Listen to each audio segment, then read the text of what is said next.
Facebook বর্তমানে সবাইকে গণহারে ইস্যু ধরিয়ে দিচ্ছে। ফেসবুক খুললে দেখা যাচ্ছে যে সাম ইস্যু ধরিয়ে দিচ্ছে সবাইকে। আসলেই এর থেকে আমরা কিভাবে মুক্তি পাবো? এই সাম ইস্যু আসলে আমরা আসলে কি করব? আমরা ফেসবুক পেজ বা ফেসবুক প্রোফাইল যদি আমরা ওপেন করি, এখন দেখতে পাচ্ছি গত কয়েকদিন ধরে ফেসবুক কিন্তু গণহারে সবাইকে সাম ইস্যু ধরিয়ে দিচ্ছে।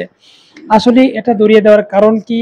কেন আসছে? কিভাবে এর থেকে পরিত্রাণ পাবো? এই সবকিছু থাকছে এই ভিডিওতে। সম্পূর্ণ ভিডিওটি কিন্তু আপনাদেরকে দেখতে হবে। ভিডিওটি স্কিপ করলে আসলে আর কিছুই বুঝবেন না আপনারা। তো প্রিয় বন্ধুরা, আমার নিজেরও একটি আইডিতে সাম ইস্যু চলে আসছে। আমি তো মানে দেখার পর আমার পুরা মাথায় ঘুরে গেছে যে কি করে সম্ভব যে আমার কোনো ভিডিওতে আমি জানি কোনো সমস্যা নাই, কোনো প্রবলেম নাই। তারপরেও কেন আমার পেজে কপিরাইট ধরিয়ে দিয়ে সাম ইস্যু ধরিয়ে দিয়েছে আমি সেটাই বুঝলাম না। আমি জানি আপনাদের অনেকেরই একই প্রবলেম হয়েছে। কিছু, কিছু ভিডিওতে হয়তো আপনাদেরকে কপিরাইট ধরিয়ে দিয়ে আপনাদেরকে সাম ইস্যু ধরিয়ে দিয়েছে।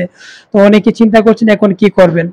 দেখেন, যদি সত্যিই আমি কিছু মানে মূল বিষয় বলছি আপনাদেরকে, বিষয়গুলো একটু মাথায় ঢুকিয়ে কাজ করবেন, আশা করছি ঠিক হয়ে যাবে। প্রথমে আসি ফেসবুকের বর্তমান পরিস্থিতি নিয়ে। ফেসবুক কিন্তু এখন বর্তমানে সবাইকে গণহারে কন্টেন্ট মনিটাইজেশন দিয়েছে, এটা আমরা সবাই জানি।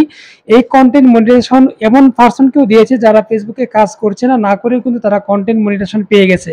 তো তাদের কাছ থেকে যেভাবে তাদেরকে গণহারে কন্টেন্ট মনিটাইজেশন দিয়েছে, আর ঠিক ফেসবুক এই আপডেটের শেষে মানে এখন আপডেট চলতেছে, আপডেট শেষে গণহারে কিন্তু কন্টেন্ট মনিটাইজেশনটা অফ করে দিবে বা উঠিয়ে নিবে। তো এই জন্যই কিন্তু ফেসবুক এই কাজগুলো করছে।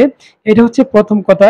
দ্বিতীয় কথা হচ্ছে, আপনি যদি আপনার কোনো ভিডিওতে এমন কোনো কথা ব্যবহার করে থাকেন বা এমন কোনো ভিডিও ফুটেজ ব্যবহার করে থাকেন যেটা ফেসবুকের গাইডলাইনের বাহিরে, যদি আপনার মাথায় ঢুকে যে আপনি কোনো ভিডিওতে এমন কিছু করেছেন, তাহলে সেই ভিডিওটাকে আপনার ডিলিট করতে হবে।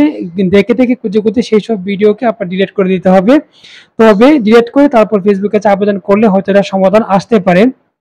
আর সবচাইতে বড় কথা হচ্ছে, আমরা একটা জিনিস বারবারই লক্ষ্য করেছি, বারবার দেখে এসেছি, যখন ফেসবুক একটা কাজ হঠাৎ করে অতিরিক্ত করে ফেলে, যেমন যেকোনো একটা ইস্যু বা নতুন কোনো আপডেট নিয়ে আসে, সবার একই সমস্যা দেখা যায়, সবার ফেসবুক প্রোফাইলে একই সমস্যা দেখা যায়, তখন আমরা দেখেছি এটা কিছুদিন অপেক্ষা করার পর আস্তে, আস্তে এটা কিন্তু একটা সমাধান চলে আসে অটোমেটিকলি বা অটোমেটিকলি ঠিক হয়ে যায়। তো যেহেতু ফেসবুক এটা মানে সবাইকে এই মানে সাম ইস্যুটা দিয়ে দিচ্ছে কপিরাইট ধরিয়ে বা বিভিন্ন স্পাম ধরিয়ে আপনার কপিরাইট দিচ্ছে, আশা করি এটা ফেসবুকের একটা আপডেট জনিত কারণেই হচ্ছে। আপনারা একটু ধৈর্য ধরুন, ধৈর্য ধরার পরে অটোমেটিক ঠিক হয়ে যাবে। আপাতত আপনারা একটু স্থির থাকুন, আপাতত এটা নিয়ে বেশি ঘাটাঘাটি করার দরকার নেই। তবে ঘাটাঘাটি করবেন না তেমনটাও না, যখন দেখবেন যে আপনার এটা আসলেই যাচ্ছে না, সেই ক্ষেত্রে আপনি এই কাজগুলো করবেন যে আপনার কোনো এমন কোনো ভিডিও রয়েছে কিনা যে ভিডিওগুলোতে আপনার কপিরাইট আসার সম্ভাবনা রয়েছে, সেই ভিডিওগুলো ডিলিট করতে হবে। তারপর এমন কোনো টাইটেল আপনি ইউজ করেছেন কিনা যে টাইটেলটা হচ্ছে আপনার ফেসবুকের গাইডলাইনের আওতা ভঙ্গ করে, নিয়ম ভঙ্গ করে, সেই সকল ভিডিওগুলো আপনার ডিলিট করতে হবে।